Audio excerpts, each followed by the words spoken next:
We're on lesson 6 in our book. It says Hezekiah rallies Judah's army. Does everyone have it? Do you have a book? Okay. Just want to make sure.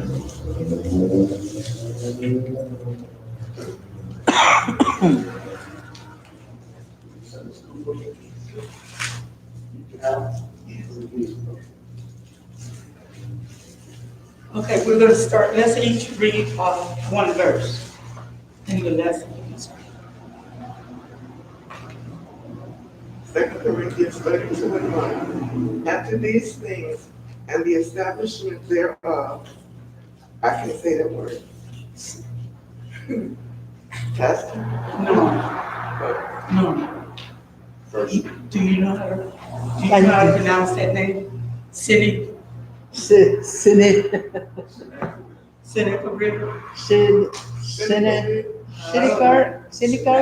I don't know. Sennacherib. Well, bless you. Bless you.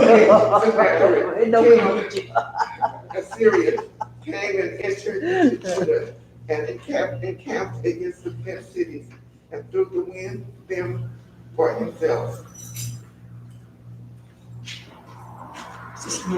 Okay. And when Hezekiah saw that Sennacherib was come, and that he was purposed to fight against Jerusalem. Verse 3. 3. He took counsel with his principals and his mighty men to stop the waters of the fountains which were without the city, and they did help him. 4. So there was gathered much people together who stopped all the fountains and the brook that ran through the midst of the land, saying, why should the king of Assyria come and find much water?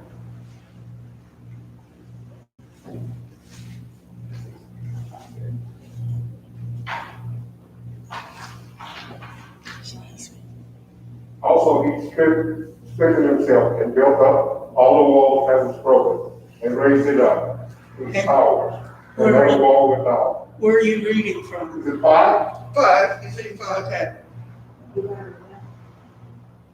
Is that correct? Yeah. And towers and another wall without, and repaired Milo in the city of David, and great darkness and shields in abundance. And he said, capture the law over the people and gather them together to him in the city of the gate of the city and fight confidently to them, saying, Sister. 7. Be strong and courageous, be not afraid, nor dismayed, for the king of Assyria, nor for all the multitude that is with him, for there be more with us than with him. 8. With him is an arm of flesh, but with us is the Lord our God to help us and to fight our battles. And the people rested themselves upon the words of Hezekiah, king of Judah. 22. Thus the Lord said, Hezekiah and the inhabitants of Jerusalem, from the hand of Sabariah. I'm gonna spell it next time. Two-sided. They were pronounced it. The king of Asliah, from the hand of all others, and glued them on And guided. and guided them on every side. Sir, read that last one, please. 23. 23. Yeah. And many brought gifts unto the Lord to Jerusalem in presents to Hezekiah, king of Judah, so that he was magnified in the sight of all nations of Israel. Amen. Amen. So today we're talking about who? Hezekiah will light Judah's Hezekiah. army. And his rallies with Judah's army. It says, the pen is mightier than the sword, has become to many people a old cliche, but the power of the right word at the right time has proved compelling over and over again in history.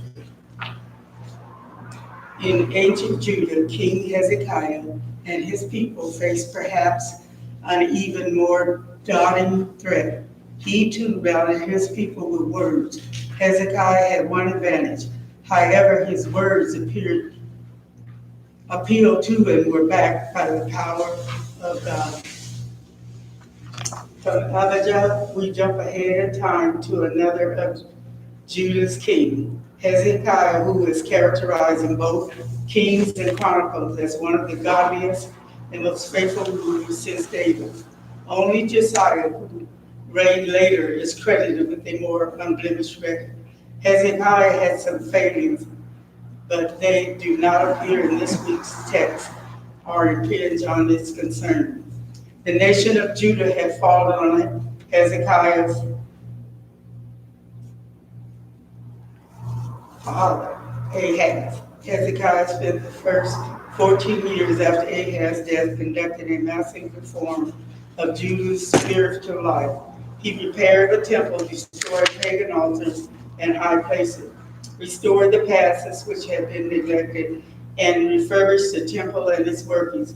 These efforts are described in detail in 2 Chronicles 29:31. We might think that after faithfully carrying out such an extensive program intended to restore honor to the Lord, Hezekiah might be granted a well-earned time of real rest and peace. But it was not to be. The great reforms were hardly completed when Sennacherib?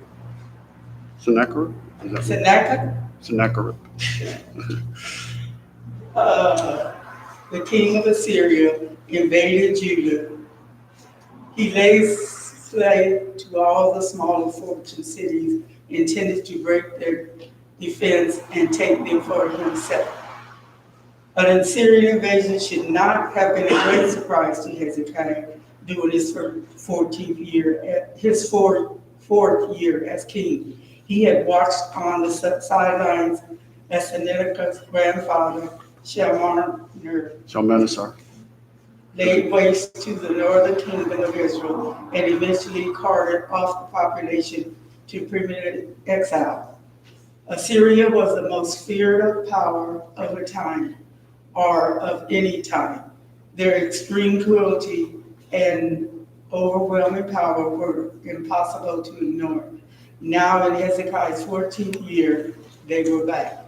So we know from just listening to the things that go on in our world, we learn there are people who's trying to overtake all the, cities and fight, and it just makes it bad for you. And so here Hezekiah is doing what he think he can do to calm it down and not have it be like it is. But sometimes no matter what you do or what you say, you're gonna always find somebody who's not gonna agree with you, and they're gonna wanna do what they wanna do. And this seemed like this is what the king of Assyria is gonna do. He gonna take over everything, and he's gonna be in charge.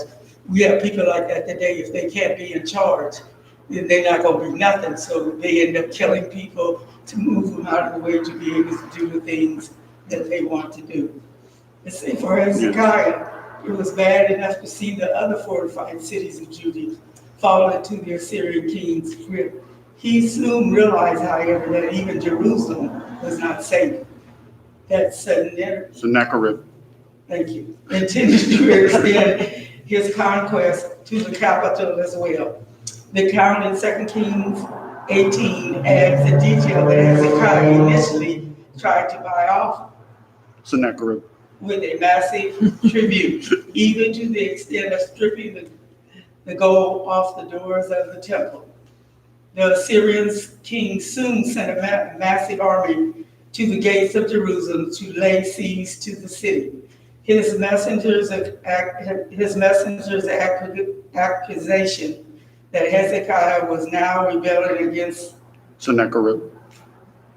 suggests that at some point Hezekiah had stopped paying That's the right. tribute.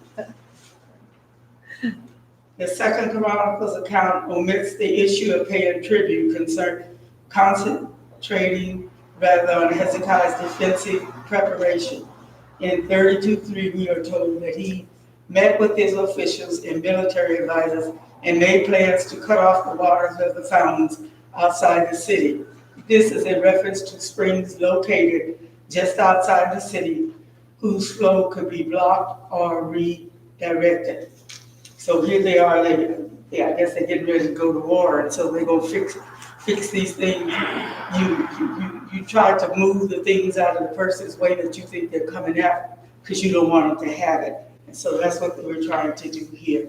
So we have to be careful, when things come in our life, that we make sure we go to God, get an answer from God, and then do what God tells us to do. And if you do that, you never fail. It may not seem like it's right, and you might say, well, I understand why he's telling me that. He didn't ask you that. Just do what he asks you to do, and you will come out okay. The Second Chronicles account omits the issue of paying tribute, concentrating rather on Hezekiah's defensive preparation. In 32:3, we are told that he met with his officials and military advisors and made plans to cut off the waters of the fountains outside the city. This is a reference to springs located just outside the city whose flow could be blocked or redirected as needed. The official meeting with Hezekiah immediately agreed to lend their assistance. So he done got some people together that he thinks on his side. He's telling them what he wants done to stop the Assyrian king from coming in and taking over, and they agreed to do it. Sometimes you can't always get somebody to agree with you the way you want to do something. Why do we have to do it that way? Why can't we do it this way? But this person was obedient, and he just laid out what he wanted to do, and they agreed that they would help him. In short order, a large force assembled and succeeded in stopping the flow of the spring as well. They knew the importance of what they were doing. Why should the Assyrian king come to attack and find an abundant water supply for his troops? Hezekiah did not stop with securing the water supply. He immediately set about strengthening Jerusalem's physical defense. So now he done fixed the water where they can't come in and let their horses get water and stuff, because he'll be done moving. So when they go like that, I'm sure the horses are tired. I'm sure they probably want some water too. But he can make it worse for them by not letting it be there for them to be able to get it. Hezekiah did not stop with securing the water supply. He immediately set about strengthening Jerusalem's physical defense, beginning with the city wall. Over the years, sections of it had weakened or broken down. Hezekiah repaired these and made them even stronger by building towers on top of them. Then he went one better by building an entire second wall outside the first one. So now he's getting ready for war. He understands what needs to be done. He's not going to let the people come in there and overtake the city and everything. He's going to fix what needs to be fixed, and then he'll wait till the enemy comes, and then he's prepared. Sometimes we don't think about that. Sometimes things are happening in our lives, and somebody might want to give us some advice, and we don't think about that. We just want to do what we're going to do. But sometimes you have to listen to other people, and you have to be led by it. So what Hezekiah told them to do, they didn't argue and say, why do we have to do this to the water? Why do we have to do that? He told them what he wanted done, and they just immediately went and did it. And you know what? There's a lot of people who want to be leaders. Like Elder White is the leader, but he might find somebody else in here who's trying to tell him what to do. But you can't have all these leaders. You got to have one person, and you got to be led by what they tell you to do. Now, when he's no longer a pastor here, then they bring somebody else in. But while he's here, whether we like it or not, we're supposed to be obedient to what he says, as long as he's helping us and it's not going contrary to how we feel about things. and you can't have things your way all the time anyway. You have to be a good listener. You have to understand why he's doing what he's doing, and then help where you can help. So after he secured the water supply, then he went to the walls and things, and he fixed those up where they couldn't get in, they wouldn't be broken down. He had them ready, he was getting himself ready for war. Hezekiah's wall has become known as the Broad Wall, and a portion of it has been Excavated. thank you. It can be viewed in Jerusalem today. Archaeologists tell us that Hezekiah built this wall to enclose the west side of the city, which up to then was unprotected by such a defense. It must have taken a large force of workers indeed to construct even that portion so quickly, of course. It would have taken a Sennacherib. considerable time to subdue all the towers of Judah. Hezekiah also reinforced a structure called the Milo. This was a fortification that dated to Jebusites' times, and to which David had added 2 Samuel 5:9. Most archaeologists identify it with a step pad or terraced structure on Jerusalem's south side. In addition to these measures, the king greatly increased the supply of weapons and shield. The maker of these items must have been working for feverishly around the clock. So, like I say, he didn't wait for the king to come in and then try to defend himself. He knew they were coming to go to war, so he had everything prepared by the time they got there. Assembling a fight force, Hezekiah's next step was to appoint military officers, captains of war over the people. It was important to establish clear lines of authority and organization and not let the people face the enemy as an unruly mob. So in other words, he ain't gonna just let the people do what they wanna do. He's gonna tell them who's over the army, who's over the people, and what he wants them to do. And so he didn't have to say any more after that, because he was telling them, you've been given your instructions, you know who's in charge, do what he says do. The king asked them to assemble before him in the square at the city gate. It is possible that then refers to all the people, but more likely it was the newly appointed captains. And I can imagine that too, if you had everybody assembling, because you're gonna always find somebody who's gonna try to tell somebody else what they should do. But he just had the captains of the army there, newly appointed, and then he would say what he wanted, and then they would tell him what they were gonna do, and that's the way it would be. And that's the way it should be. You can't have all, what they say, all chiefs and no Indians. Somebody has to be in charge. We could get the wrong idea from the statement that Hezekiah spake comfort to his men. The meaning is he spoke words of encouragement in the true sense of the term. That is, he instilled courage into them. That is one of the most important things a good leader can do. Courage based on true hope is more crucial than all the weapons and defensive arrangements combined. So he didn't just send them out there. He let them know that he had faith in them, he trusted them, he knew that they would do the right thing, and if he did that, everything would come out okay. And you know, that's the way we have to be. Sometimes we can have somebody that's in charge and we don't give a damn about them being in charge. We'd rather somebody else was in charge. But there is a person that God puts in charge, and whoever that person is, we need to honor that person. And if something goes on, say like we have a meeting and something goes on and you don't quite understand it, then you don't stand up and try to belittle your leader in front of the people.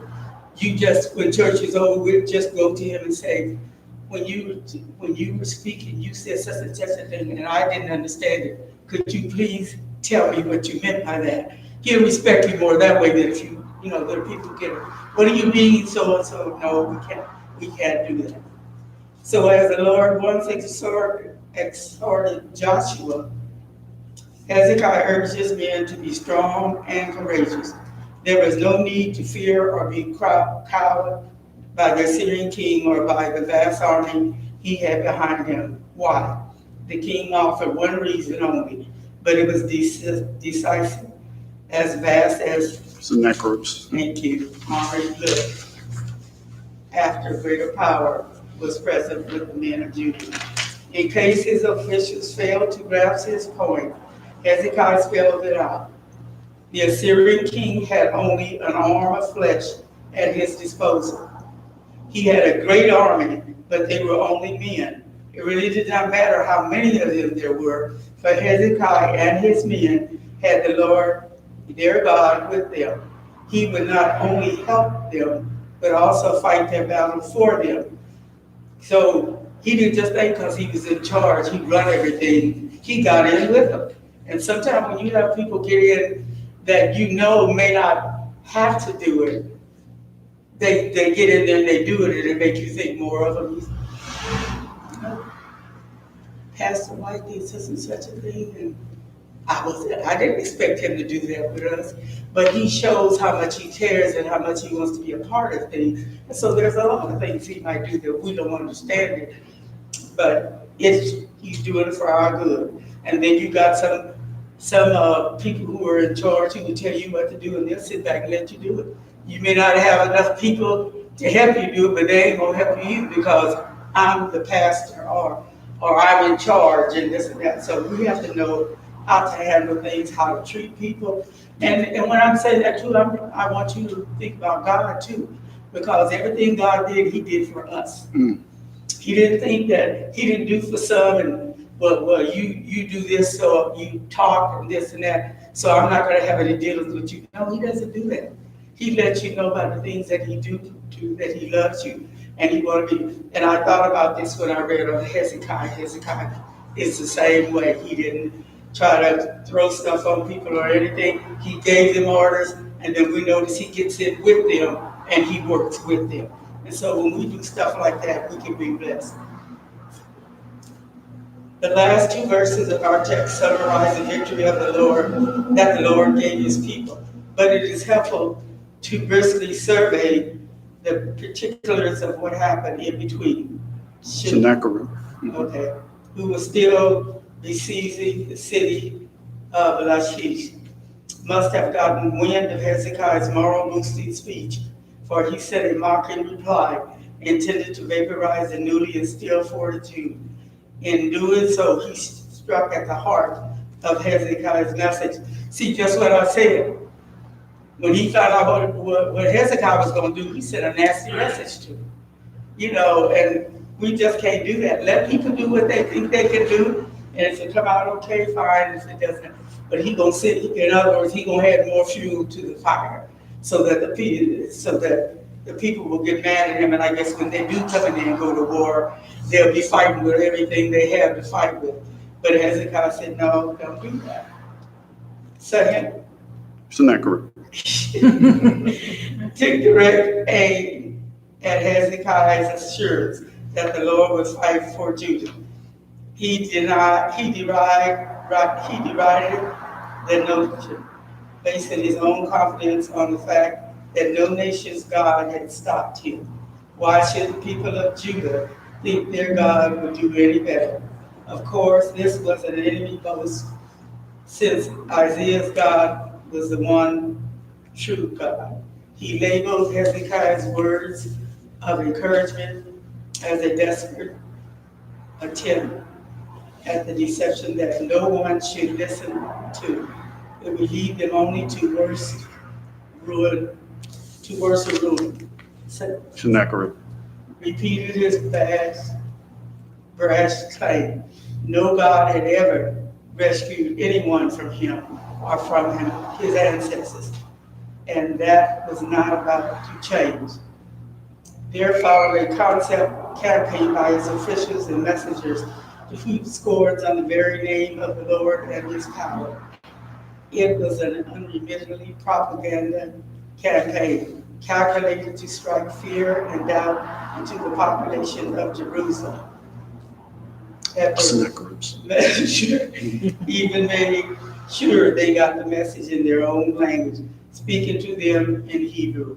So this Assyrian king is gonna send word back to those people before they strike and let them know, yeah, Hezekiah said he gonna do this, but we gonna do this, and we gonna end up being the winner. So it's always somebody who think they can do more than somebody else can do.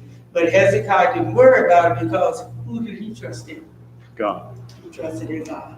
So long as you trust in God, you might say, but Lord, I don't know how you do it. And I see all these 10,000 army guys here, and we're few. I don't know how you're going to do it, but you know what? I know I trust in you. And I know if you say it's going to come out okay, I know it's going to come out okay. So that I don't worry about it. What the Assyrian king never realized was that his mocking attack on the Lord's presence and power sealed his own undoing. Granted, his words did have the effect of rattling and bringing great distress to his enemies. However, that only caused Hezekiah to turn more desperately to the one who could help them, along with the prophet Isaiah. Hezekiah prayed and cried to heaven. The account in 2 Kings provides more detail on this. When Hezekiah had heard the discouraging report, he tore his clothes and sent a desperate message to Isaiah, who encouraged him by messenger to remain steadfast. He added his own prayers to those of Hezekiah. So see, Hezekiah didn't try to do it by himself. He said, I'm gonna stand and if they don't do nothing but pray for me before I go to battle, I know that my help will come. And more than anything, he knew he trusted God, so he prayed to God first. And then he did sit and let the other people know that the army was coming there and that he needs their prayers and things. The Lord answered those prayers dramatically. Having heard Sennacheribs. and saw only too clearly, we are told in 2 Chronicles 32:21 that he sent an angel who destroyed the Assyrian army with all its officers. One angel.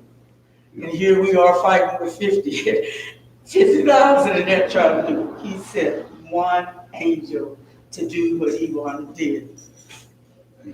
And Sennacherib. the angel destroyed the Assyrian army with all its officers. Sennacherib. He turned home in disgrace, only to be slain by his sons as he entered his own God's temple. So we don't know what lies ahead for us. I always say I'm going to treat people the way I want to be treated, because you never know what might happen if you be nasty to somebody. Maybe the very person that you think may not do anything back to you, that might be the one that God sends to vindicate what you've done. So we need to be careful. So Hezekiah just prayed, and the people were going to come to help him, and he didn't worry about anything else. In 2 Kings 19:35-37, we learn additionally that the Lord's angels slew 185,000 Assyrian soldiers, and that Sennacherib was killed by his sons. Adremelech and Sharezer. Such specifically removes any doubt as to the historical truth of the biblical accounts. Thus the Lord saved Hezekiah and the inhabitants of Jerusalem from the hands of Sennacherib. the king of Assyria.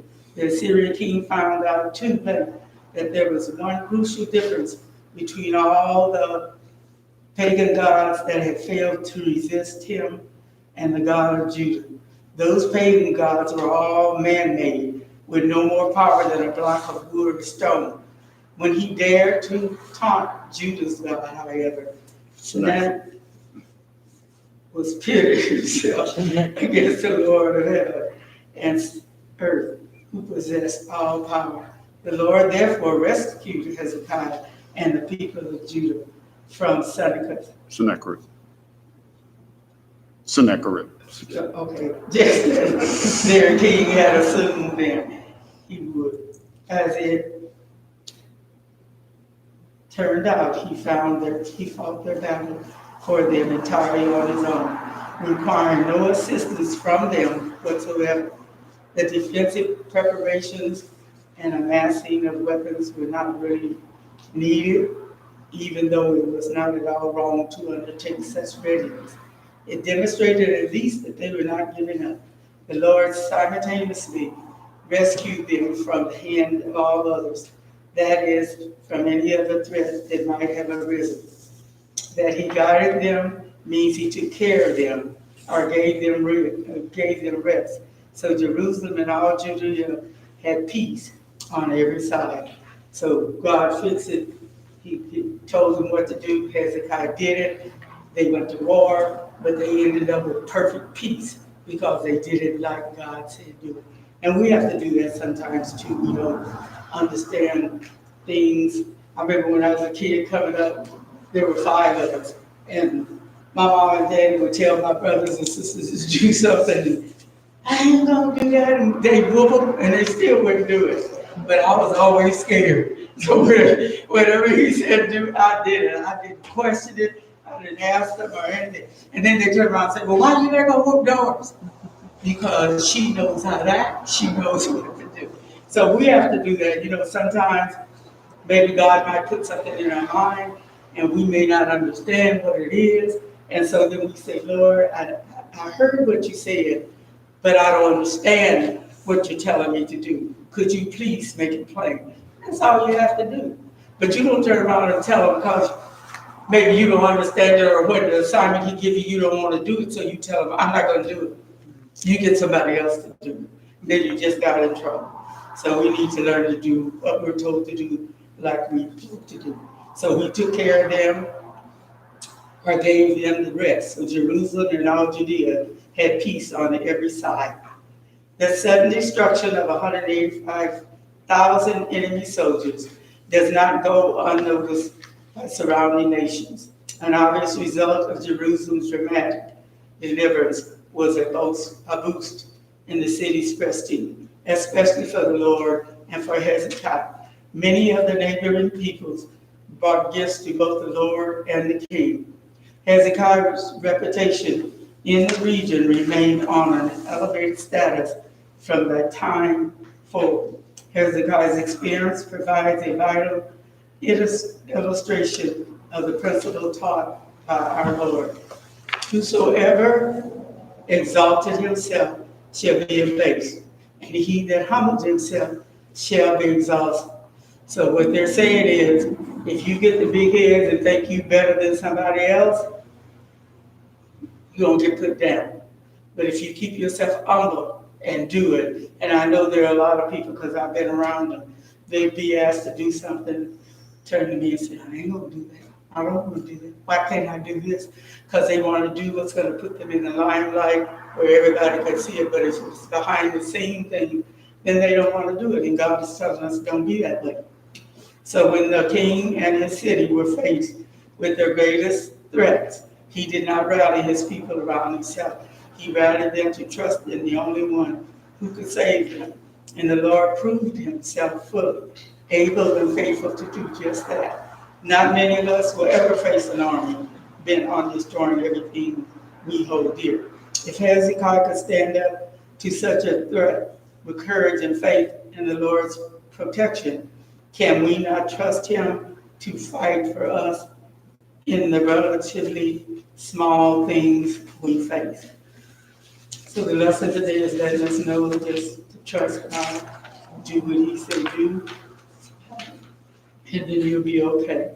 They say living a life of faithfulness to the Lord is no guarantee that hard times will not come. As a matter of fact, Christians should expect to have trials and tribulations in his life. Acts 14:22, 2 Timothy 3:12. What we do have is God's promise that he will never leave us nor forsake us. It is important to remember in times of duress that God is still in control of our lives. Satan wants to cause us to fear our circumstances more than we trust in God.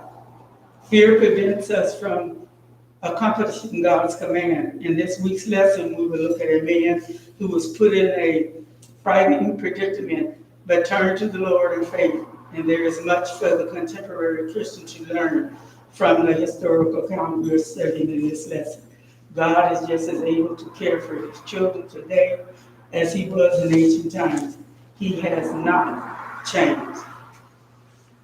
And our lesson aim is, in fact, to affirm that Christians will face tremendous pressure and adversity in this life. The principle to establish that God never abandons us to face hardship on our own. Application to learn that the key to overcome adversity and fear is to call on the Lord God.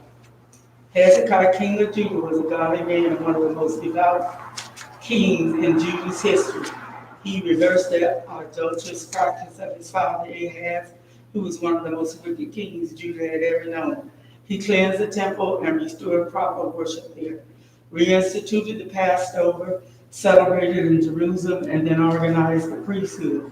None of these righteous deeds, however, prevented an attack from the ruthless Assyrian Empire. On the human level, Hezekiah's response was the determining factor as to whether or not Judah would survive.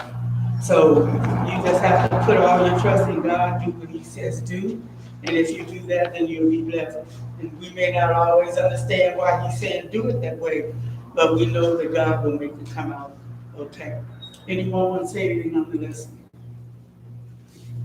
Beautiful lesson. Okay, let's do the questions right quick. What happened soon after Hezekiah completed his great reform program? What happened after that? He repaired the temple, destroyed the pagan altars and high places, restored the Passover, which had been neglected, and refurbished the temple and its work. What plans did Hezekiah and the advisors make? Plans to cut off the water of the fountain outside the city.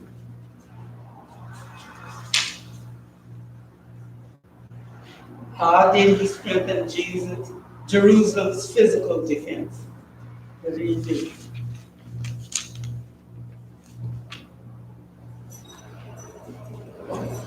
Jerusalem's physical defense, beginning with the city wall. Over the years, sections of it had weakened or broken down. Hezekiah repaired these and made them even stronger by building towers on the top of them.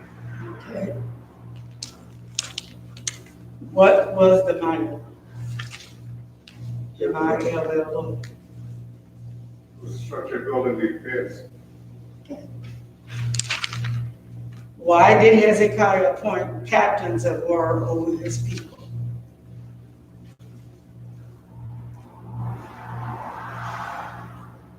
It was important to establish clear lines of authority and organization and not let the people face the enemy as an unruly mob. Okay. So when you have something going on, you have to set it up and have a certain way that you want it done, and that keeps it orderly. But if you say, if we come in here and otherwise say, we're going to war, we're going right now, and he don't tell us how to do it, we probably won't even make it there. We probably get killed going up. But there has to be an order of anything, and if we do that, I mean, even like with our orders of service, look, we know we've been here long enough to know how the services and things go, and if we do it that way, everything works out just right. We never get upset over it or anything because it's going just like it's supposed to go. What plans? No. How did he strengthen Jerusalem's? No. Why did Hezekiah appoint captains of war over his people? We just did that. We did that. 6. We on number 6. Okay, what does it mean that he spake comfortably to them? The word of encouragement, in the true sense, he is still encouraging them. Okay. What great contrast did Hezekiah draw between the army and the Assyrian king?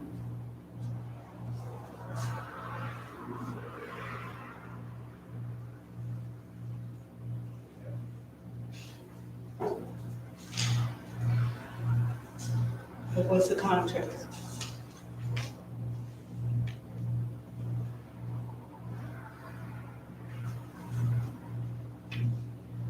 He said in verse 8 that their trust is in their flesh. Say it again. He said that Sennacherib's army trusts in their flesh, which is their own ability, They said, we're trusting the Lord. That would be contrasting to this. Okay.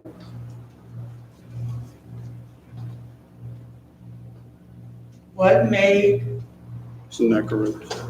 claim that the malicious God had resisted him on an empty boast? Why did he claim that? He derived the notion of basing his own confidence on the fact that no nation God had stopped him. Why should the people of Judah think that their gods would do any better? Of course, this was an empty boast since Israel, God wasn't going to God. What does it mean that the Lord guided them on every side?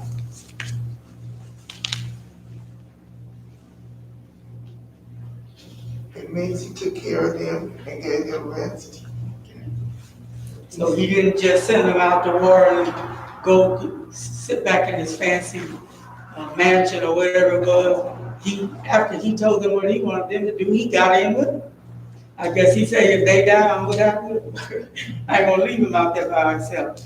And that's what we have to do. And I notice even in the years that I work, you have people who are in charge and they'll tell you what to do, and you may not have enough people to complete the job that day because some people called in or whatever. And they won't even get out there and try to help you. But I did. If I had a certain amount of people that I was over, and if all those people weren't there, then I became those people to help them where it wasn't hard on them. But some people think, well, I'm the boss, and that's all I'm supposed to do, so I'm gonna tell them what to do, and I'm gonna go sit down.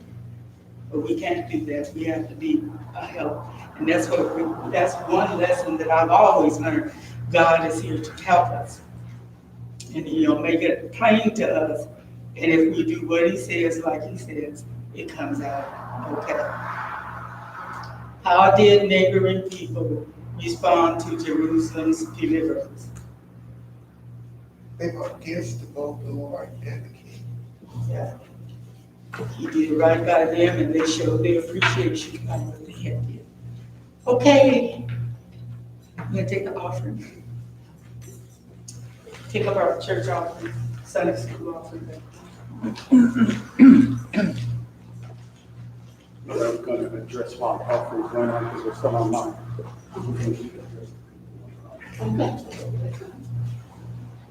All right, good morning. God bless you. Want to thank y'all for joining us for Sunday school. Amen. Want to thank those of you online. Lisa, it's great to see you. God bless you. Mr. Goodlow, thank you for being here this morning. God bless you. Oh, thank God for everything.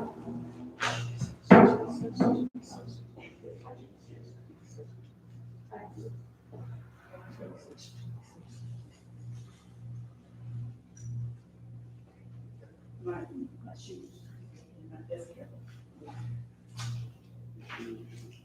Yeah, I think I.